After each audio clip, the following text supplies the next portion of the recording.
네, 시청자 여러분 안녕하세요. 적반하장의 유여혜입니다. 오늘은 2017년 5월 31일이네요. 어떻게 보면은 내일이면 다시 6월, 즉 여름이 성큼 다가온 것 같습니다. 여러분 마음은 어떠십니까? 장미꽃이 보이십니까? 여름이 느껴지십니까? 왠지 지금 청문회부터 시작해서 이렇게 5대 비리 세트에 정말 딱딱 맞아떨어져 가고 있는 위장 전입, 그런 등등의 문제, 장관 후보자들을 보면서 가슴이 답답하지 않으십니까? 자, 우리 함께 답답한 마음을 이야기해 봅시다. 적반하장 시작합니다.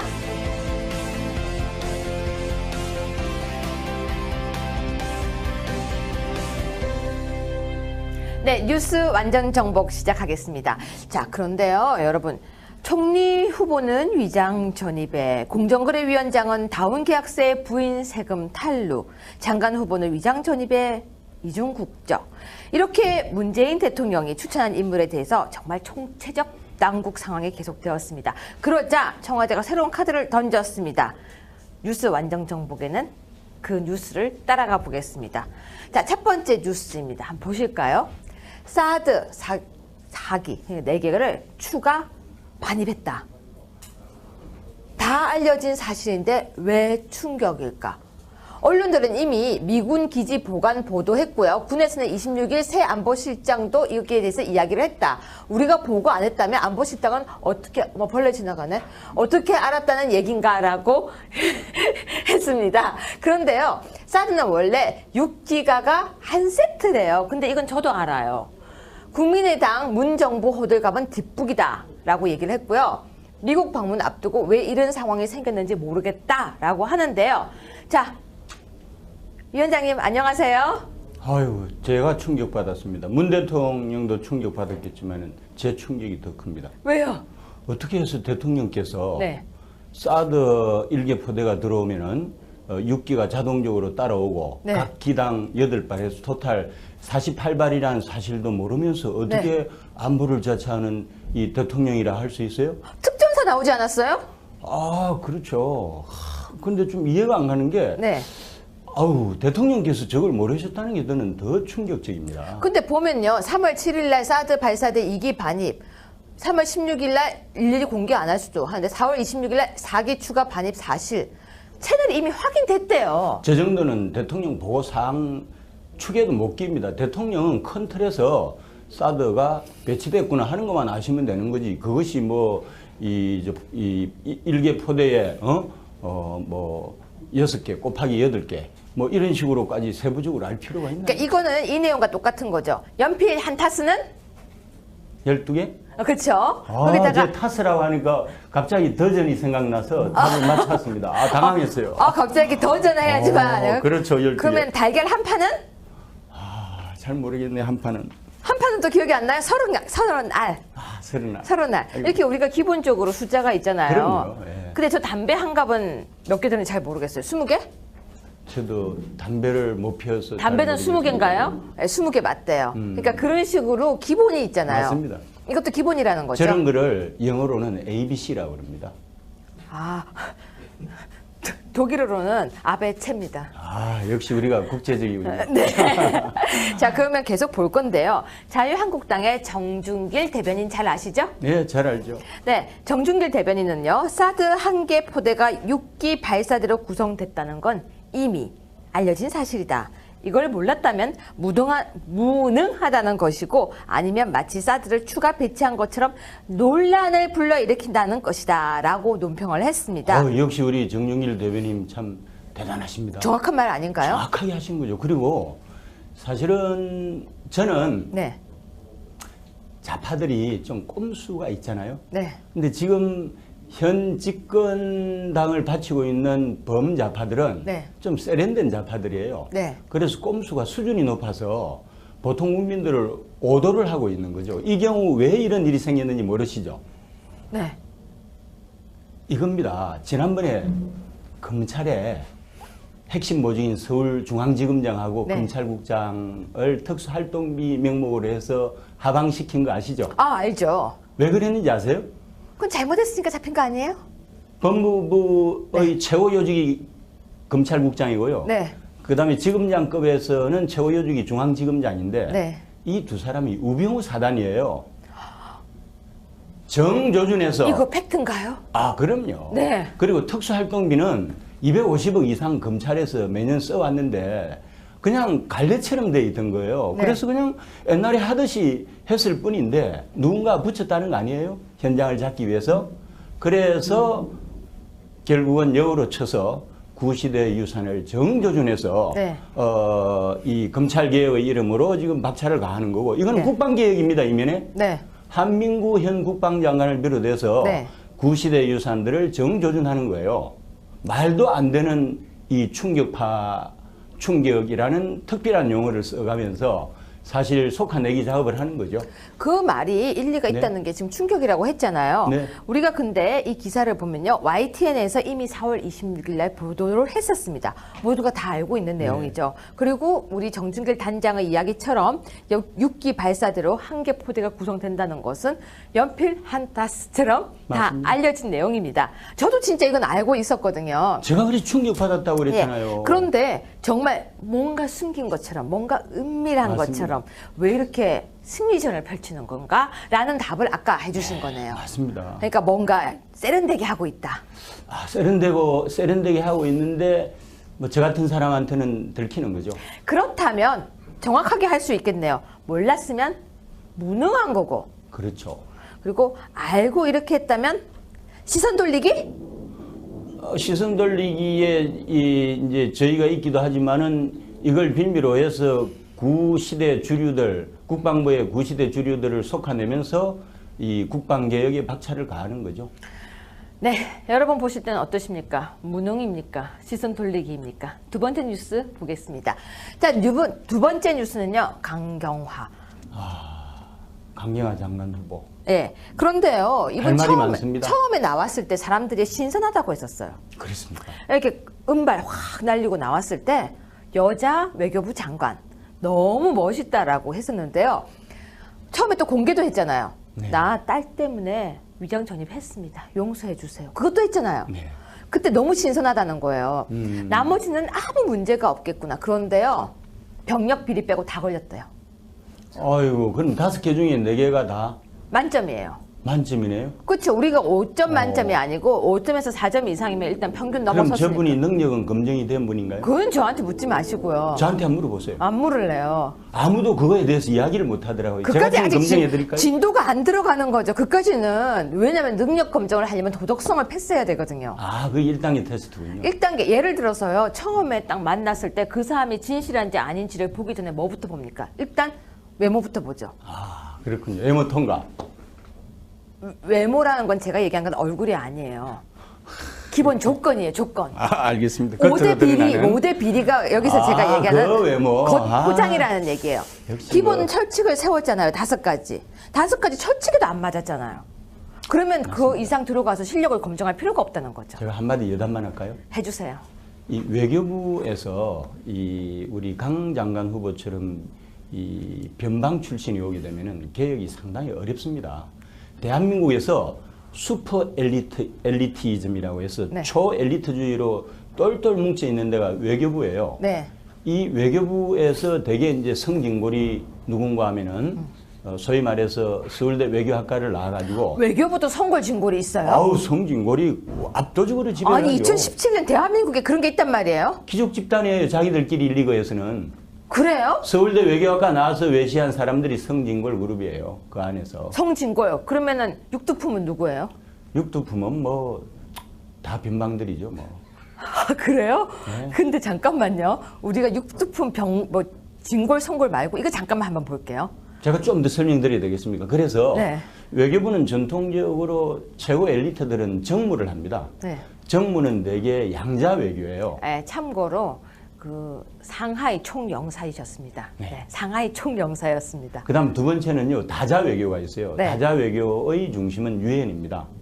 통상 외교가 있는데 통상 외교의 중심은 이 제네바 WTO 세계 무역 기구가 있는 곳인데요. 무슨 전쟁가 봐요. 저런 걸 다 알다니. 네. 전통적으로 외교부의 엘리트 코스는 꿈이 뭔지 아세요? 외교부 장관, 그다음에 주미대사, 인사위원장인 제1차관이 최고 요직이에요. 그래요? 근데 그 요직에 보내는 거네요?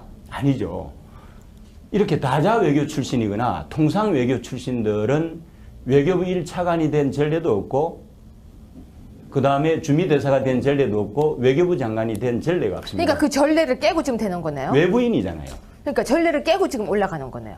그런데 이제 외부에서 이렇게 올 때는 전례가 깨지죠. 한승수 전 외교부 장관 총리도 외부인으로 한번 왔었잖아요. 네. 그래서 장관이나 그 제2차관은 한 번씩 외부에서 오기도 합니다. 강경화 장관 후보자도 외부인으로 봐야 됩니다. 그러니까 신선하십니까?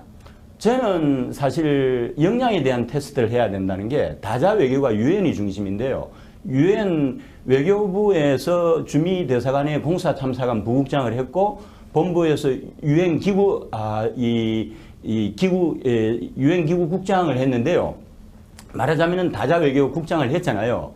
했는데 말씀드린 대로 이 통상 외교나 다자 외교 쪽에 스펙을 쌓은 사람들은 외교부의 엘리트가 아니라고 그랬잖아요. 그래서 외교부라는 이 거대 조직을 장악하기가 상당히 어려운 거고, 두 번째, 한국 사람들은 유엔 하면 뻥가죠. 와, 우리 반기문 총장 하면은 세계의 대통령이라고 이야기하죠. 맞아요. 우리끼리는 유엔 사무총장이 여전히 국가 원수 의전인데 실제로는 유엔 사무총장은 외교부 장관 출신들이 가는 자리고요. 네. 유엔 사무차장은 전직 대사들이 가는 자리고 네. 그 밑에 국장을 한 거예요. 아, 이분이 그렇죠. 강경화. 네. 예, 그 밑에 이제 국장을 했는데 어쨌건 여성으로서 이 다자 외교의 중심인 유엔에서 국장을 한 거는 대단히 그 역량이 있는 여성이기는 하지만은 네. 결론적으로 말씀을 드리면은 여전히 변방이고요. 그 세계를 지배하는 미 국무부의 시각은 어떤지 아세요? 미 국무부 장관이나 미 연방 대통령이 유엔을 보는 시각은 유엔 사무총장을 국무부의 외청장 정도로 봅니다. 부장관 정도. 이어서 계속하겠습니다. 이러다가 우리가 큰일 날 것 같아요. 그만할게요. 네, 넘어가겠습니다. 제가 진실을 말하고 있습니다. 빨리 보세요. 자, 지금 강경화 외교부 장관 후보자 의혹을 살펴보겠습니다. 아까 다섯 개 시리즈 중에서 4개라고 하는데요. 위장 전입. 이화여고의 교장 선생님 집에 위장 전입을 했대요. 네. 그런데 처음에는 아니라고 했기 때문에 거짓말까지 했어요. 맞습니다. 위장 전입에 거짓말까지. 두 번째는요, 탈세도 했습니다. 자녀 증여세 탈루를 했는데요. 그러고 나중에 잽싸게 냈죠. 세 번째는 논문 표절도 나왔대요. 미국 박사학위 논문이 표절이 나왔다고 하는데요. 1984년도 거라고 하니까 뭐 이거는 저희가 넓은 마음으로 넘어가 드리겠습니다. 가족 관련 사항. 부하 외교관 자녀 주류 회사에 동업을 했고 자녀는 이중 국적이다. 근데 이중 국적이 아니고 원래 미국 국적이죠. 기타. 장녀 유령회사 설립. 자, 이 부분은 의혹입니다. 의혹인데요. 이렇게 여러 가지가 나왔는데요. 보실 때 어떠십니까?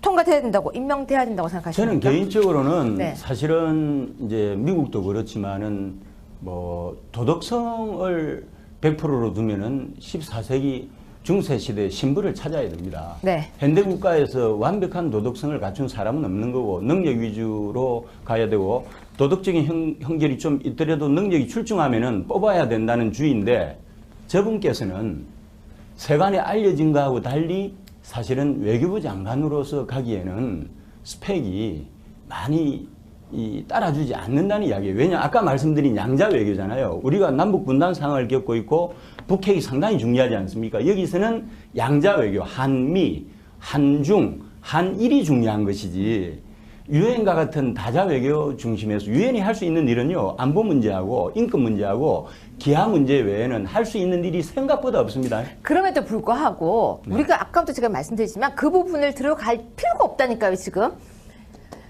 문재인 대통령은 네. 대선 전에요. 수차례 위장 전입, 세금 탈루, 논문 표절한 고위공직자는 고위공직자에서 배제하겠다고 선언을 했고요. 그 맞습니다. 영상을 찾았습니다. 네. 영상 한번 볼까요? 그 발언 영상. 네. 자, 문재인 보세요. 후보가 영등포 당사에서 깨끗한 문재인, 깨끗한 대한민국이라는 제목으로 비전 발표에 나섭니다. 네, 지금 바로 현장으로 가보겠습니다. 권력기관에 대한 개혁 방안을 밝혔습니다. 1년 전만 해도 저는 정치와 정당 바깥에 있었습니다. 그래서 정치에 대한 국민의 불신이 얼마나 깊은지, 정치의 변화와 혁신에 대한 국민의 요구가 얼마나 강한지 잘 알고 있습니다. 사람이 먼저인 새로운 대한민국은 정치 혁신 없이 불가능합니다. 반드시 해내겠습니다. 호랑이를 잡으려면 호랑이 굴에 들어가야 한다는 말이 있습니다.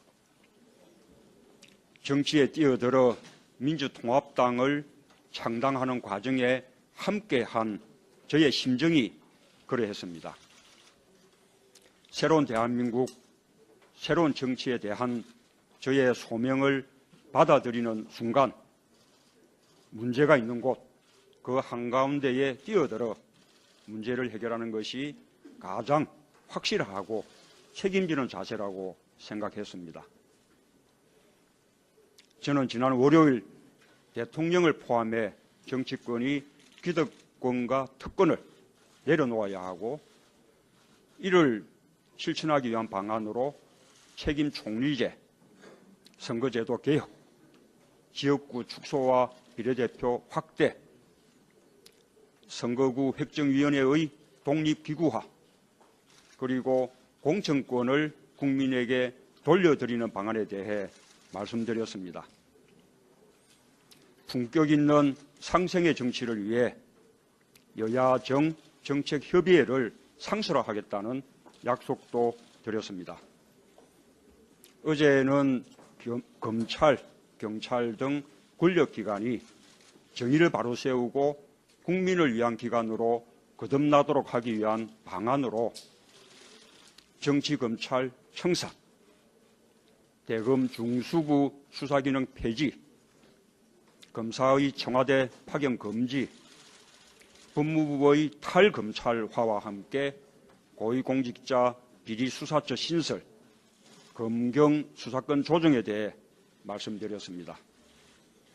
또한 일제강점기와 유신의 잔재인 정보기능 경찰 조직을 폐지하고 그 인력을 민생치안 분야로 전환하겠다고 말씀드렸습니다. 오늘 저희 새로운 정치 구상 세 번째로 반부패 정책에 대해 구체적으로 말씀드리고자 합니다.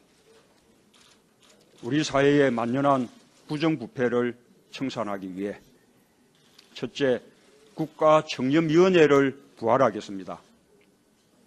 이명박 정부는 반부패 종합대책기구인 국가청렴위원회를 국민권익위원회로 통합했습니다. 국가적 차원의 독립적인 반부패 조직이 사라졌습니다. 우리의 부패인식 지수는 지속적으로 하락하고 있습니다. OECD 가입 34개 나라 가운데서 27위를 기록하고 있습니다. 비위 면직자도 증가하고 있고 특히 이명박 정부 들어 최고위 공직자들의 부정부패는 눈뜨고 볼 수 없는 지경입니다. 저는 부정부패가 공정한 사회로 나아가는데 가장 큰 걸림돌이라고 생각하고 있습니다. 부정부패 문제를 해결하기 위하여 국가청렴위원회를 다시 독립기구로 만들겠습니다. 둘째, 공직사회와 재벌의 부정비리를 근절하겠습니다. 월요일에 간단히 말씀드렸습니다만 다시 한번 강조하여 말씀드립니다. 윗물이 맑아야 아랫물이 맑아진다고 했습니다. 공직사회와 재벌의 부정부패, 정경유착을 근절하지 않고는 대한민국이 바로 설 수 없습니다. 저부터 실천하겠습니다. 대통령과 대통령 후보자의 경우 형제, 자매 및 그 배우자의 재산도 함께 공개하도록 제도를 개혁하여 대통령 주변의 비리를 제도적으로 차단하겠습니다. 또한 저는 이번 선거 과정에서 선거 비용의 수입, 지출을 바로바로 공개를 하고 있습니다. 그동안 늘 문제가 되어왔던 선거 비용에서부터 오직 국민에게만 신세지는 심정으로 완벽히 투명화하고 있는 것입니다.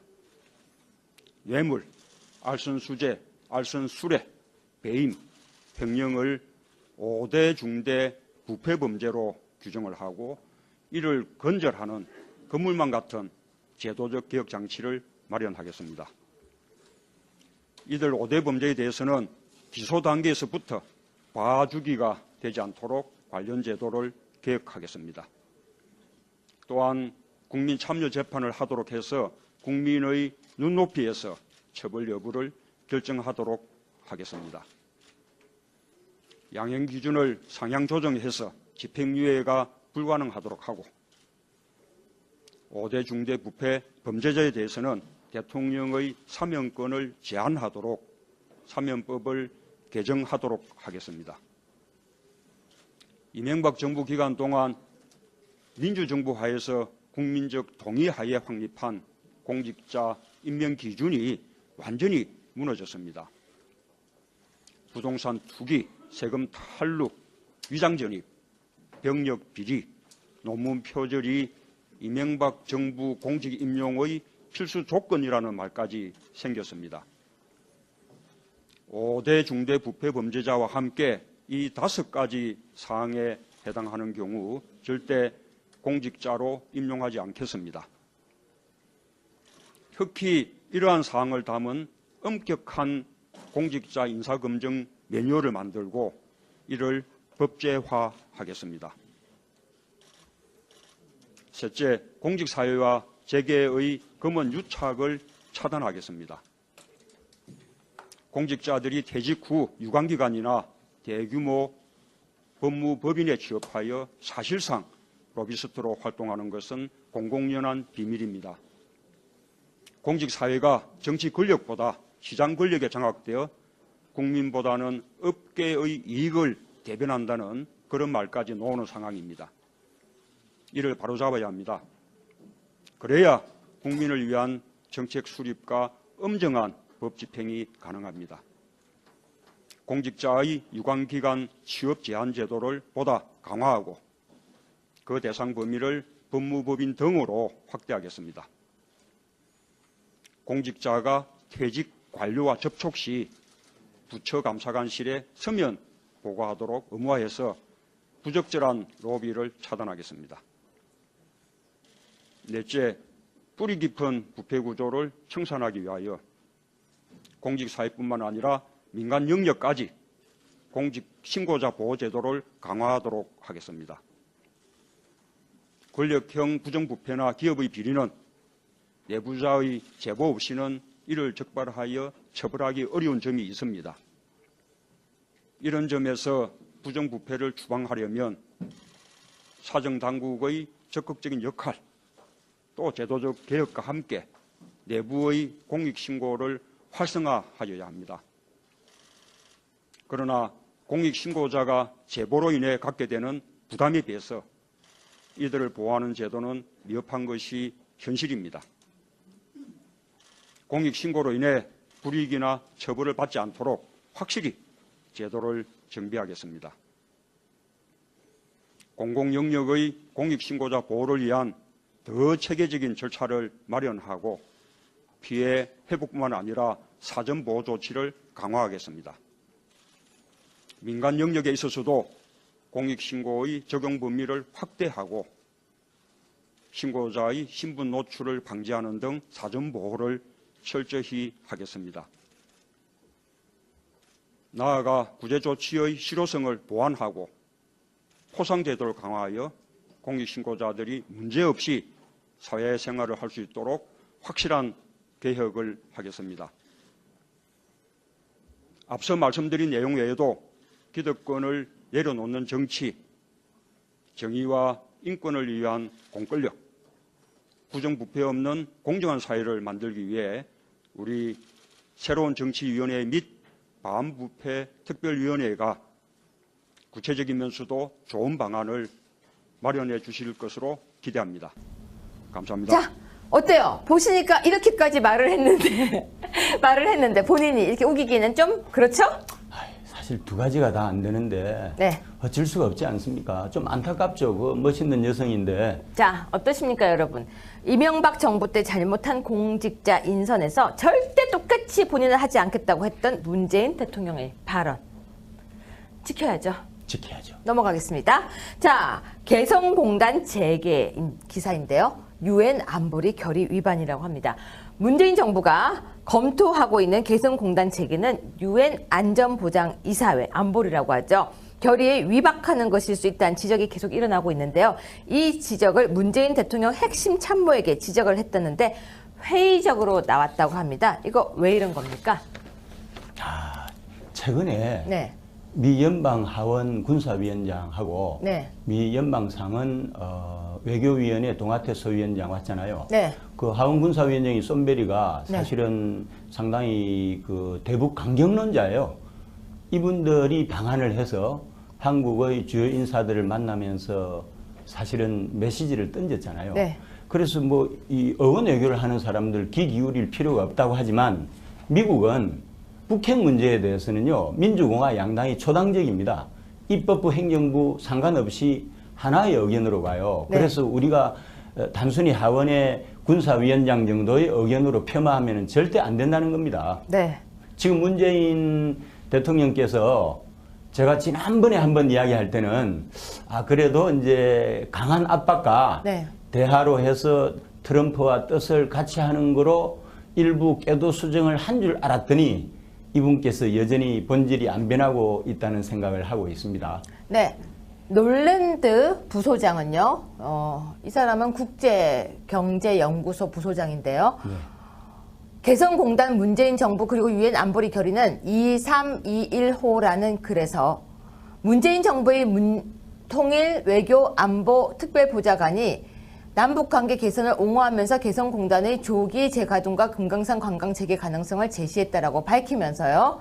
그는 이 부분을 한다면 북한과의 직접적인 경화 거래에 나선다면 한국 정부가 북한과 직접적인 경화 거래에 나선다면 국제사회의 대북 제재 동참을 요구할 수 없을 것이라고 지적했다라고 하는데요. 근데 참 번역을 희한하게 써요. 경화 거래? 이렇게 써야 됩니까? 영어 선생님 얘기 좀 해주세요. 뭐 우리나라 기자들이 영어 잘 하잖아요. 이거 번역기 돌린 것 같아요.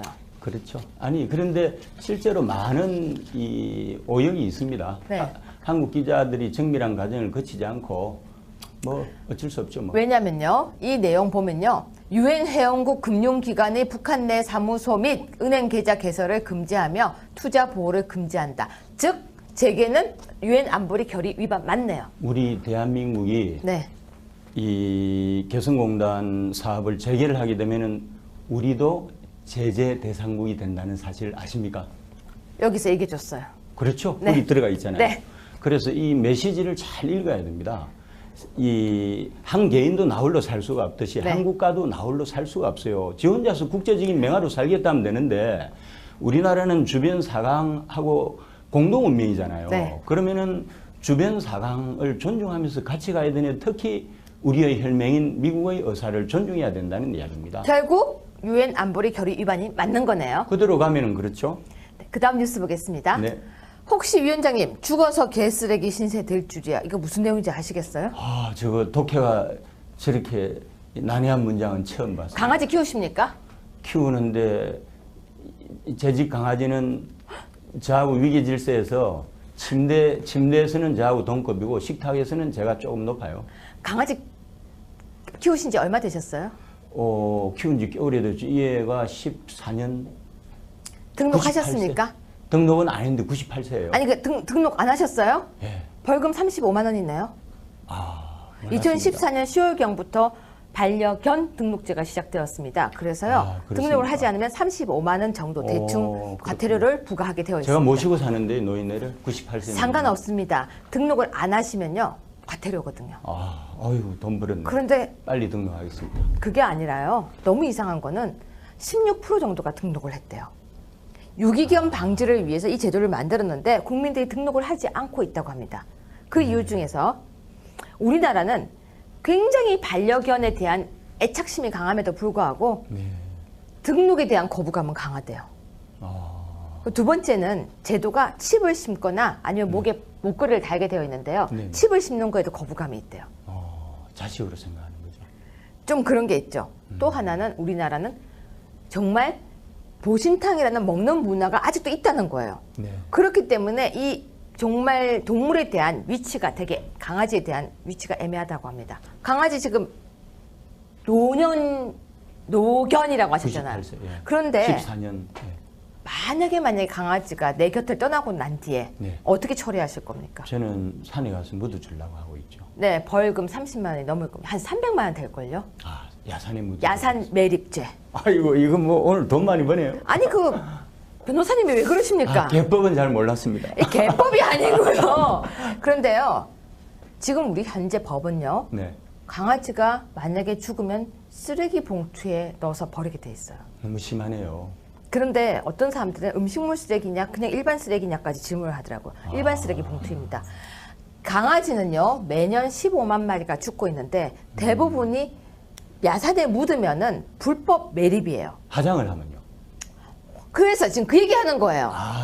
그렇군요. 화장도 불법이에요. 화장도 불법이에요? 그 사람들이요 우리 동네에 음. 화장터를 만들지 말라는 거예요. 예. 강아지 화장터 싫다는 거. 지자체 내줬던 허가 취소도 하고요. 무허가가 우후죽순으로. 제주에는 아예 시설이 없어요. 그래서 죽어서 개 쓰레기 신세가 되는 거예요. 야, 이제 이해가 갑니다. 이거 저는 어떻게 정말 생각하십니까? 난해한 문장이었어요. 너무 심하네요. 반려동물 장례 시설이 들었으면 땅값이 떨어진다는 갈등을 하고 있다고 합니다. 어떻게 생각하십니까? 저것도 결국은 이기주의죠. 뭐. 동물을 친구로 생각하고 자식으로 생각하고 가족으로 생각해서 마지막까지 그 반열에 올려놔야지. 동네에서 이건 싫다는 거죠. 있는 건. 자기들도 키우면서. 그런데요. 우리나라는 개의 격은 없습니다. 견격은 없어요. 견격이라고 그러나요? 견격은 없습니다.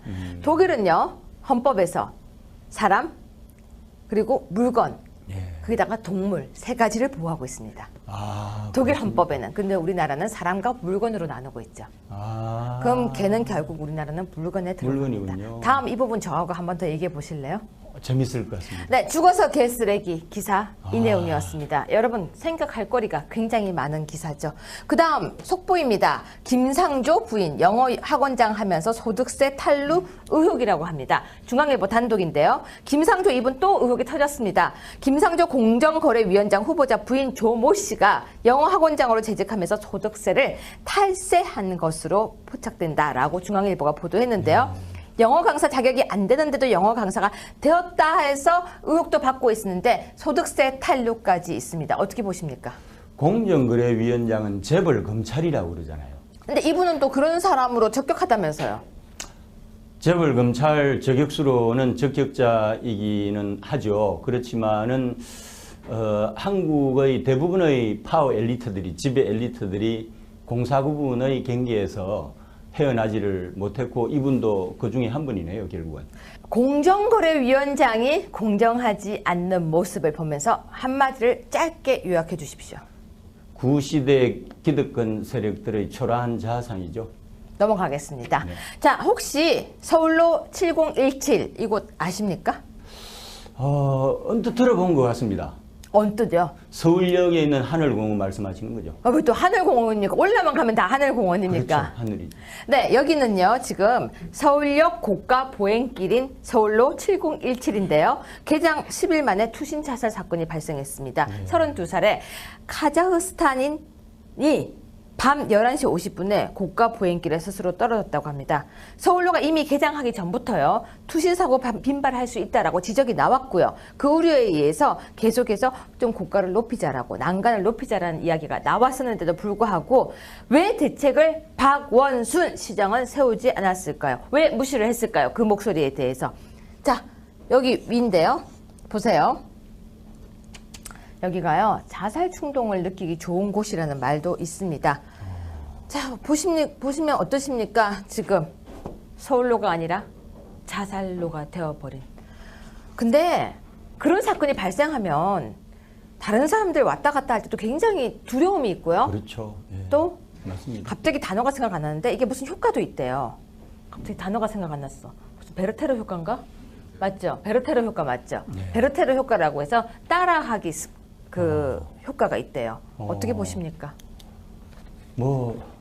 이 박원순 시장이 뭐 항상 옛날에도 그랬고 지금도 그렇고 미래도 그렇겠지만 마이웨이잖아요. 이럴 때는 좀 신경을 좀 써야 될 것 같네요. 여기 가보고 싶으세요? 살고 싶습니다. 저는 우리 김정기 위원장님과 이야기를 하다 보면요. 가끔요. 외계에서 오신 분 같기도 합니다. 여러분은 어떠십니까? 오늘 댓글에는 김정기 위원장님에 대한 응원글도 댓글에서 많이 부탁드리겠습니다.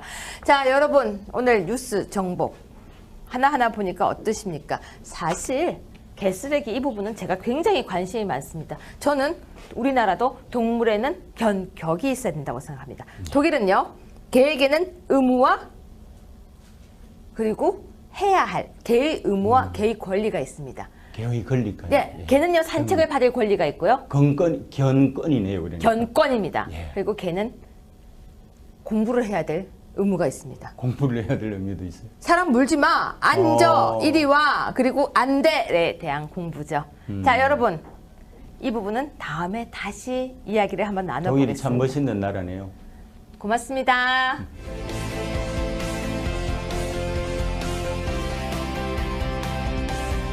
책에 대해 구체적으로 말씀드리고자 합니다. 우리 사회의 만연한 부정부패를 청산하기 위해 첫째, 국가청렴위원회를 부활하겠습니다. 이명박 정부는 반부패 종합대책기구인 국가청렴위원회를 국민권익위원회로 통합했습니다. 국가적 차원의 독립적인 반부패 조직이 사라졌습니다. 우리의 부패인식 지수는 지속적으로 하락하고 있습니다. OECD 가입 34개 나라 가운데서 27위를 기록하고 있습니다. 비위 면집자도 증가하고 있고 특히 이명박 정부 들어 최고위 공직자들의 부정부패는 눈뜨고 볼 수 없는 지경입니다. 저는 부정부패가 공정한 사회로 나아가는데 가장 큰 걸림돌이라고 생각하고 있습니다. 부정부패 문제를 해결하기 위하여 국가청렴위원회를 다시 독립기구로 만들겠습니다. 둘째, 공직사회와 재벌의 부정비리를 근절하겠습니다. 월요일에 간단히 말씀드렸습니다만 다시 한번 강조하여 말씀드립니다. 윗물이 맑아야 아랫물이 맑아진다고 했습니다. 공직사회와 재벌의 부정부패, 정경유착을 근절하지 않고는 대한민국이 바로 설 수 없습니다. 저부터 실천하겠습니다.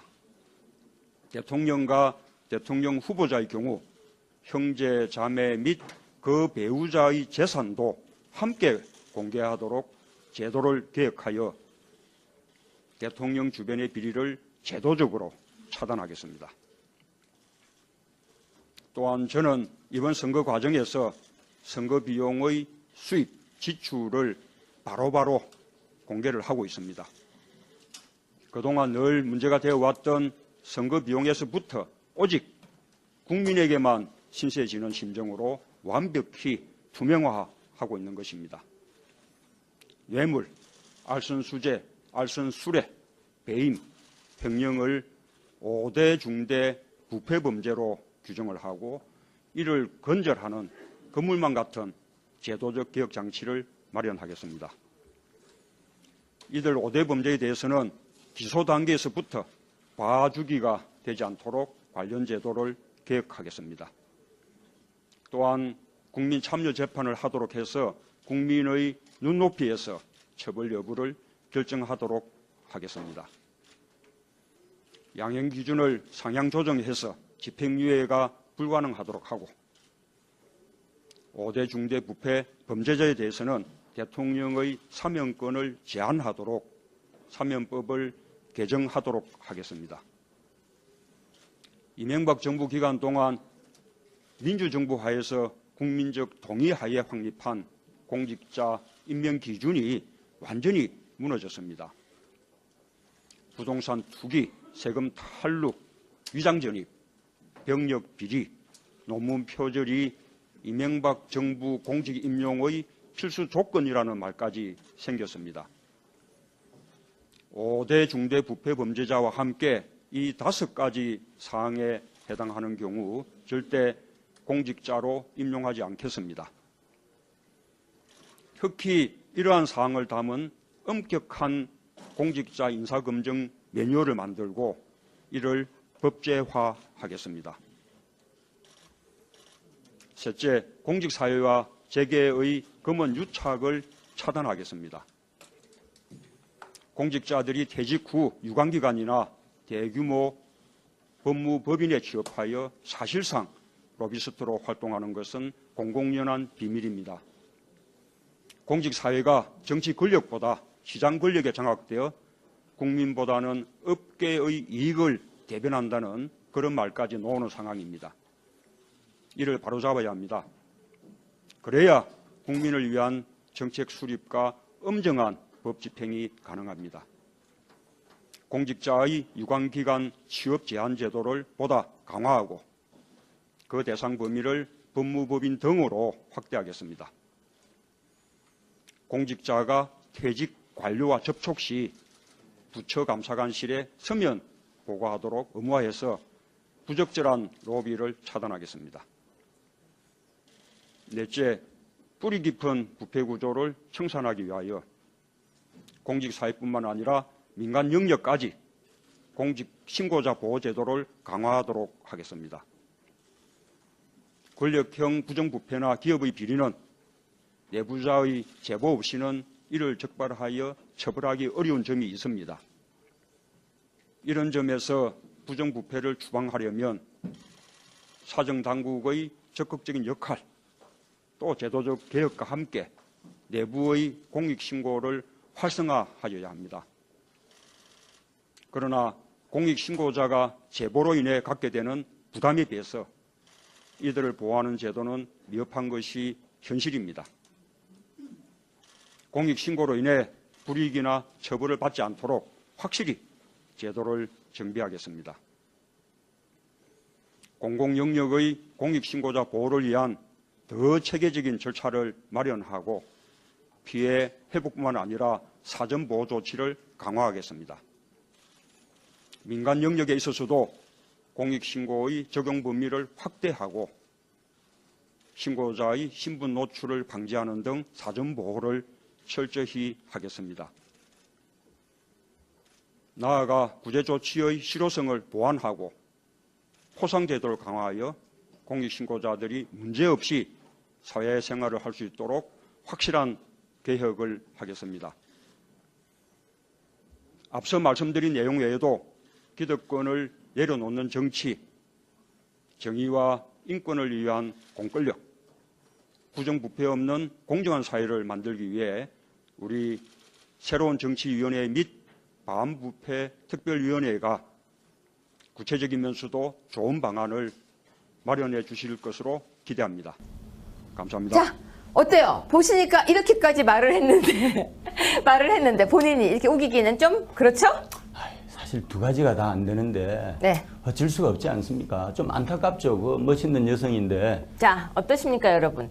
이명박 정부 때 잘못한 공직자 인선에서 절대 똑같이 본인은 하지 않겠다고 했던 문재인 대통령의 발언. 지켜야죠. 지켜야죠. 넘어가겠습니다. 자, 개성공단 재개 기사인데요. UN 안보리 결의 위반이라고 합니다.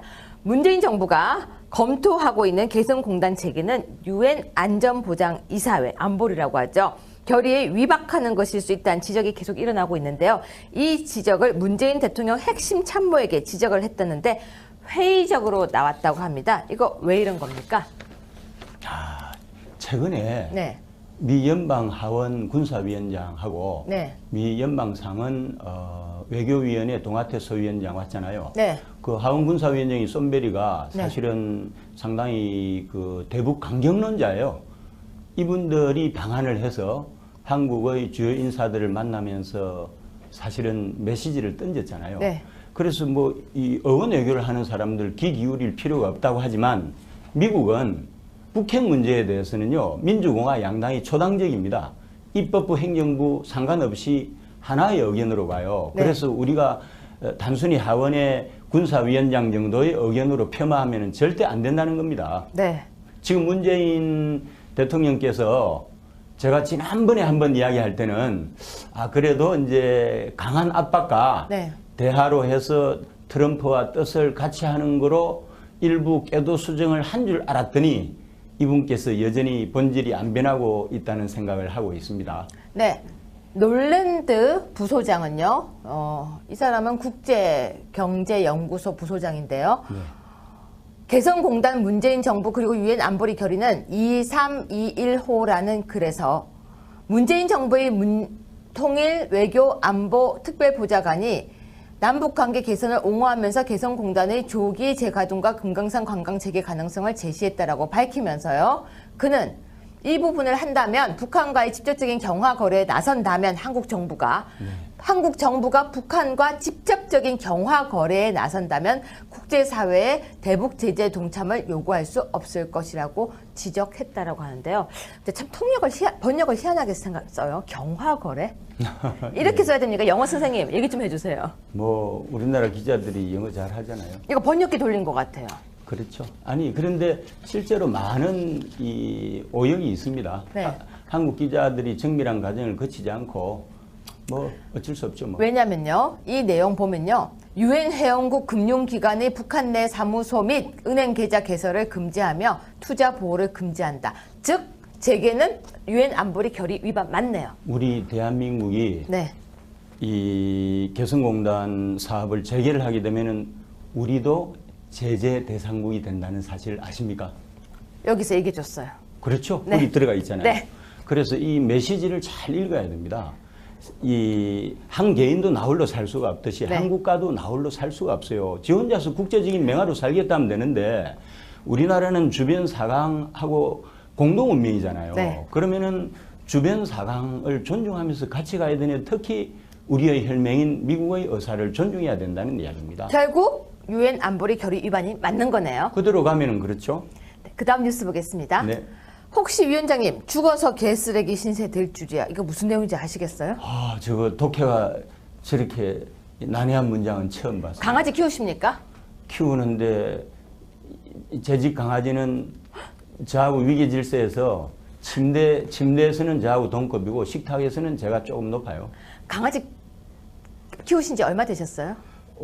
키운 지 꽤 오래됐죠. 이 애가 14년.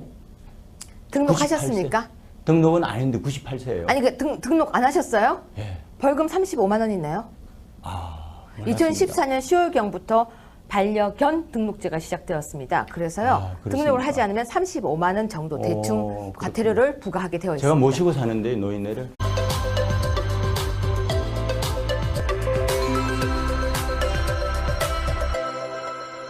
네, 시청자 여러분 안녕하세요. 적반하장의 유여혜입니다. 오늘은 2017년 5월 31일이네요. 어떻게 보면은 내일이면 다시 6월, 즉 여름이 성큼 다가온 것 같습니다. 여러분 마음은 어떠십니까? 장미꽃이 보이십니까? 여름이 느껴지십니까? 왠지 지금 청문회부터 시작해서 이렇게 5대 비리 세트에 정말 딱딱 맞아 떨어져 가고 있는 위장 전입 그런 등등의 문제 장관 후보자들을 보면서 가슴이 답답하지 않으십니까? 자, 우리 함께 답답한 마음을 이야기해 봅시다. 적반하장 시작합니다.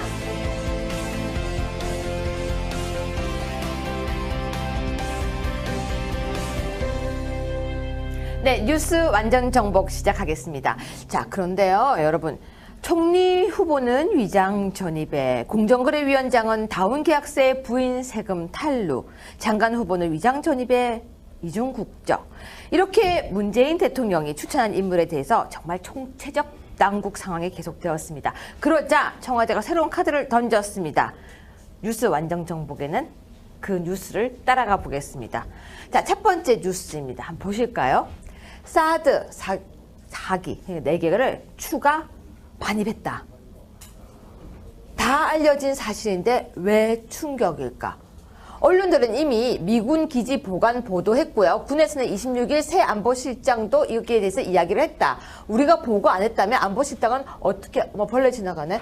어떻게 알았다는 얘긴가라고 했습니다. 그런데요. 사드는 원래 6기가가 한 세트래요. 근데 이건 저도 알아요. 국민의당 문정부 호들갑은 뒷북이다 라고 얘기를 했고요. 미국 방문 앞두고 왜 이런 상황이 생겼는지 모르겠다라고 하는데요. 자, 위원장님 안녕하세요. 아유, 제가 충격받았습니다. 문 대통령도 충격받았겠지만 제 충격이 더 큽니다. 왜요? 어떻게 해서 대통령께서 네. 사드 일개 포대가 들어오면은 6기가 자동적으로 따라오고 네. 각 기당 8발에서 토탈 48발이라는 사실도 모르면서 어떻게 네. 안보를 자처하는 이 대통령이라 할 수 있어요? 특전사 나오지 않았어요? 아, 그렇죠. 근데 좀 이해가 안 가는 게 네.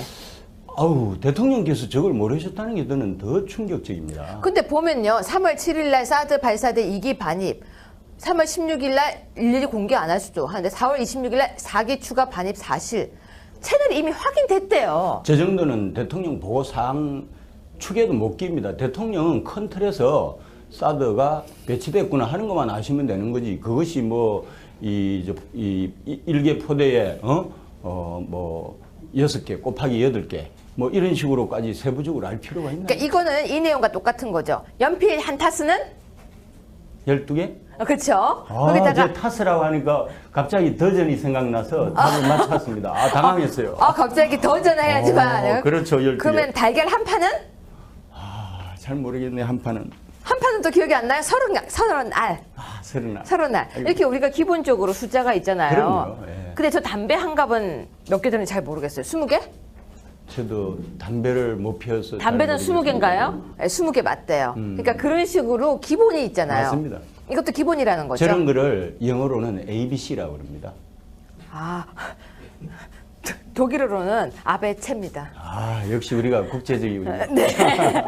자, 그러면 계속 볼 건데요. 자유한국당의 정준길 대변인 잘 아시죠? 네, 잘 알죠. 네, 정준길 대변인은요, 사드 한 개 포대가 6기 발사대로 구성됐다는 건 이미 알려진 사실이다. 이걸 몰랐다면 무능하다는 것이고 아니면 마치 사드를 추가 배치한 것처럼 논란을 불러일으킨다는 것이다 라고 논평을 했습니다. 역시 우리 정용일 대변인 참 대단하십니다. 정확한 말 아닌가요? 정확하게 하신 거죠. 그리고 사실은 저는 네. 좌파들이 좀 꼼수가 있잖아요. 네. 근데 지금 현 집권당을 바치고 있는 범좌파들은 네. 좀 세련된 좌파들이에요. 네. 그래서 꼼수가 수준이 높아서 보통 국민들을 오도를 하고 있는 거죠. 이 경우 왜 이런 일이 생겼는지 모르시죠? 네. 이겁니다. 지난번에 검찰에 핵심 모직인 서울중앙지검장하고 네. 검찰국장을 특수활동비 명목으로 해서 하방시킨 거 아시죠? 아, 알죠. 왜 그랬는지 아세요? 그건 잘못했으니까 잡힌 거 아니에요? 법무부의 최고 요직이 검찰국장이고요. 네. 그 다음에 지검장급에서는 최고 요직이 중앙지검장인데 네. 이 두 사람이 우병우 사단이에요. 정조준에서 이거 팩트인가요? 아, 그럼요. 네. 그리고 특수활동비는 250억 이상 검찰에서 매년 써왔는데 그냥 갈래처럼 돼 있던 거예요. 네. 그래서 그냥 옛날에 하듯이 했을 뿐인데 누군가 붙였다는 거 아니에요? 현장을 잡기 위해서. 그래서 결국은 역으로 쳐서 구시대 유산을 정조준해서 네. 이 검찰개혁의 이름으로 지금 박차를 가하는 거고 이건 네. 국방개혁입니다, 이면에. 네. 한민구 현 국방장관을 비롯해서 네. 구시대 유산들을 정조준하는 거예요. 말도 안 되는 이 충격이라는 특별한 용어를 써가면서 사실 속아내기 작업을 하는 거죠. 그 말이 일리가 네. 있다는 게 지금 충격이라고 했잖아요. 네. 우리가 근데 이 기사를 보면요. YTN에서 이미 4월 26일 날 보도를 했었습니다. 모두가 다 알고 있는 내용이죠. 그리고 우리 정준길 단장의 이야기처럼 6기 발사대로 한 개 포대가 구성된다는 것은 연필 한 타스처럼 다 맞습니다. 알려진 내용입니다. 저도 진짜 이건 알고 있었거든요. 제가 그리 충격받았다고 그랬잖아요. 예. 그런데 정말 뭔가 숨긴 것처럼 뭔가 은밀한 맞습니다. 것처럼 왜 이렇게 심리전을 펼치는 건가? 라는 답을 아까 해주신 거네요. 맞습니다. 그러니까 뭔가 세련되게 하고 있다. 아, 세련되게 하고 있는데 뭐 저 같은 사람한테는 들키는 거죠. 그렇다면 정확하게 할 수 있겠네요. 몰랐으면 무능한 거고, 그렇죠. 그리고 알고 이렇게 했다면 시선 돌리기? 시선 돌리기에 이제 저희가 있기도 하지만은 이걸 빌미로 해서 구시대 주류들, 국방부의 구시대 주류들을 속아내면서 이 국방개혁에 박차를 가하는 거죠. 네, 여러분 보실 때는 어떠십니까? 무능입니까? 시선 돌리기입니까? 두 번째 뉴스 보겠습니다. 자, 두 번째 뉴스는요, 강경화. 강경화 장관 후보. 예. 그런데요, 할 이번 말이 많습니다. 처음에 나왔을 때 사람들이 신선하다고 했었어요. 그렇습니까? 이렇게 은발 확 날리고 나왔을 때 여자 외교부 장관 너무 멋있다라고 했었는데요. 처음에 또 공개도 했잖아요. 네. 나 딸 때문에 위장 전입했습니다. 용서해 주세요. 그것도 했잖아요. 네. 그때 너무 신선하다는 거예요. 나머지는 아무 문제가 없겠구나. 그런데요, 병력 비리 빼고 다 걸렸대요. 아이고, 그럼 5개 중에 4개가 다 만점이에요. 만점이네요. 그렇죠. 우리가 5점 만점이 아니고 5점에서 4점 이상이면 일단 평균 그럼 넘어섰으니까. 저분이 능력은 검증이 된 분인가요? 그건 저한테 묻지 마시고요. 저한테 한번 물어보세요. 안 물을래요. 아무도 그거에 대해서 이야기를 못 하더라고요. 제가 그까지 좀 아직 검증해 드릴까요? 진도가 안 들어가는 거죠. 그까지는. 왜냐하면 능력 검증을 하려면 도덕성을 패스해야 되거든요. 아, 그 1단계 테스트군요. 1단계 예를 들어서요. 처음에 딱 만났을 때 그 사람이 진실한지 아닌지를 보기 전에 뭐부터 봅니까? 일단 외모부터 보죠. 아, 그렇군요. 외모 통과. 외모라는 건 제가 얘기한 건 얼굴이 아니에요.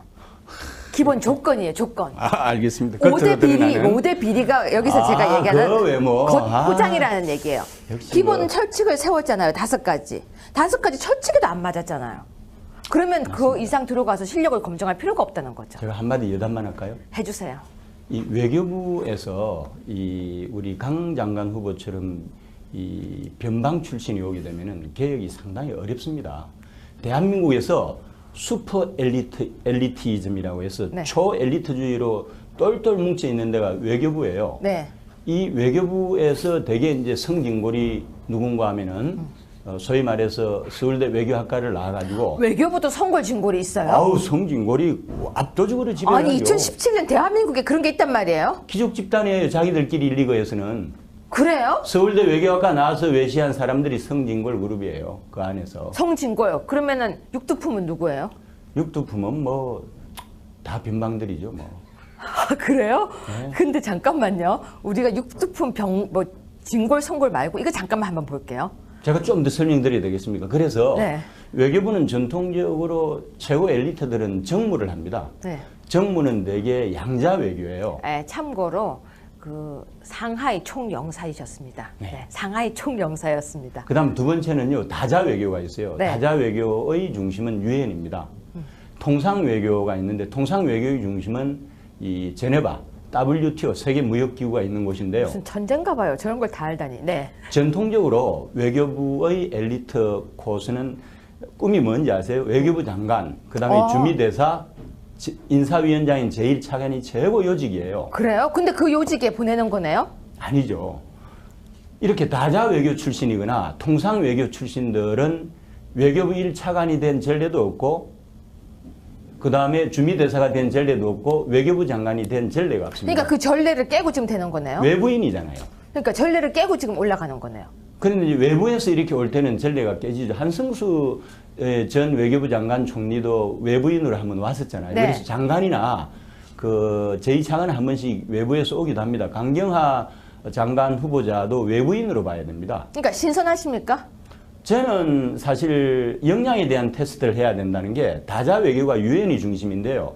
유엔 외교부에서 주미 대사관의 공사 참사관 부국장을 했고 본부에서 유엔 기구 유엔 기구 국장을 했는데요.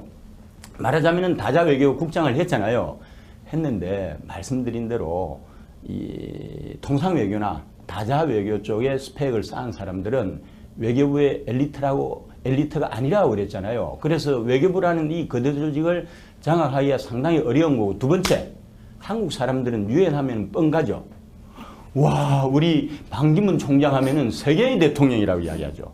맞아요. 우리끼리는 유엔 사무총장이 여전히 국가 원수 의전인데 실제로는 유엔 사무총장은 외교부 장관 출신들이 가는 자리고요. 네. 유엔 사무차장은 전직 대사들이 가는 자리고 네. 그 밑에 국장을 한 거예요. 아, 이분이 그렇죠. 강경화. 네. 예, 그 밑에 이제 국장을 했는데 어쨌든 여성으로서 이 다자 외교의 중심인 유엔에서 국장을 한 거는 대단히 그 역량이 있는 여성이기는 하지만은 결론적으로 말씀을 드리면은 여전히 변방이고요. 그 세계를 지배하는 미 국무부의 시각은 어떤지 아세요? 미 국무부 장관이나 미 연방 대통령이 유엔을 보는 시각은 유엔 사무총장을 국무부의 외청장 정도로 봅니다. 부장관 정도. 이어서 계속하겠습니다. 이러다가 우리가 큰일 날 것 같아요. 그만할게요. 네, 넘어가겠습니다. 제가 진실을 말하고 있습니다. 빨리 보세요. 자, 지금 강경화 외교부 장관 후보자 의혹을 살펴보겠습니다. 아까 5개 시리즈 중에서 4개라고 하는데요. 위장 전입. 이화여고의 교장 선생님 집에 위장 전입을 했대요. 네. 그런데 처음에는 아니라고 했기 때문에 거짓말까지 했어요. 맞습니다. 위장 전입에 거짓말까지. 두 번째는요, 탈세도 했습니다.